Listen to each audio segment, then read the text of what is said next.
willing to admit when I'm wrong. I had a bad take on this one. Major credit where it's due. This creator had made a video pointing out all of the struggles that her daughter was having to endure trying to make it in this late-stage capitalist hellscape that we all live in. And it was really on point till it wasn't. Because she wrapped it up attributing her daughter's struggles to the issues of immigration and not, you know, billionaires exploiting us all. I made a video pointing out that this was misplaced blame and not a very accurate take. She made a follow-up video admitting that her take was not a good one and she apologized. That's not easy to do. That's not something we see a lot of, and I have a huge amount of respect for her doing that. I am glad that he was willing to have a conversation with me. We're going to continue having this conversation now because in this video where she's trying to take accountability and I have a ton of respect for her, she also doubled down a little bit on some of that immigration rhetoric, and I think we need to talk about it some more. I look on this app and I see multiple videos, and I see it on the news too, of people who come over the border and they're given assistance for housing, they're given food, they're given clothes. They were spending millions of dollars in New York to buy contract out hotels so they have a place to live. They were given free money by debit cards. We've all seen it. No, we have not all seen this because a lot of that is not true. First of all, social media is designed to be an echo chamber. Confirmation bias creates clicks. If you interact with media that peddles this kind of propaganda, whether it's related to immigration or not, the algorithm will continue feeding you as much of that bullshit as it thinks you can possibly consume. And this happens all the time. There's AI generated videos, there's videos that are taken out of context from different places in time and different parts of the world,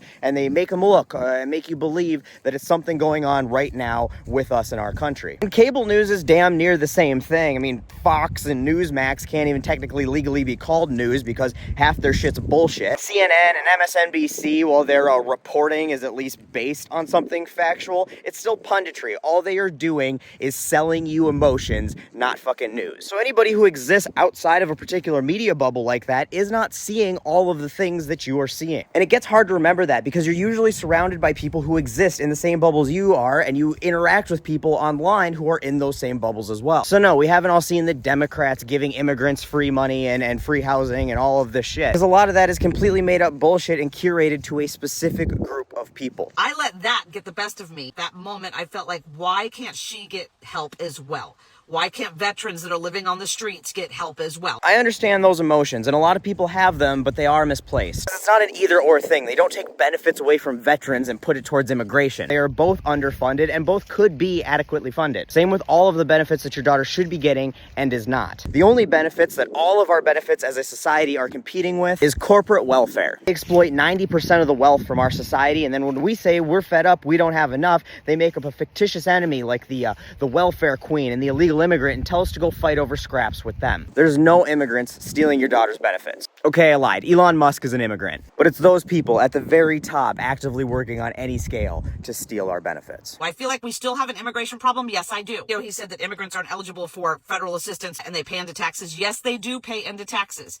And you're correct. They normally would not get SSN benefits or federally assisted benefits. But with that being said, that does not mean that taxpayers aren't fitting the bill for a lot of, meaning the influx that they have coming in. I had to look into a lot of things. I suggest you also read this. A nonpartisan study. I'm sorry, that study is anything but nonpartisan, if you can even call it a study. Stephen Camarota, who published that study, is a conservative anti-immigration hack. His Center for Immigration Research is an anti-immigration think tank. And while CIS won't disclose where they get the majority of their funding, which is another big red flag, we do know that one of their biggest donors is the Colcom Foundation, which is a private anti-immigration foundation that is literally listed as a hate group by the Southern Poverty Law Center. So when you're looking into things, it is vitally important you know what you're looking into and you look into those things as well, especially if you're going to speak on it or vote on it. I am 100% on board for legal migration, people seeking asylum to this country, because I understand as a mother, if you're leaving a war-torn country to do what's best for your family, I would do the same thing. That's something that tripped me up in your first video, and it's tripping me up again. Because he keeps saying you're good with legal immigration and asylum seekers, but the benefits you keep criticizing and keep citing are ones for legal asylum seekers. The thing you keep referencing about giving them housing in New York City, those are all legal asylum seekers waiting for their asylum to get processed. And the reason we have to house them is because it's not legal for them to work until their asylum is processed, which can take 6 months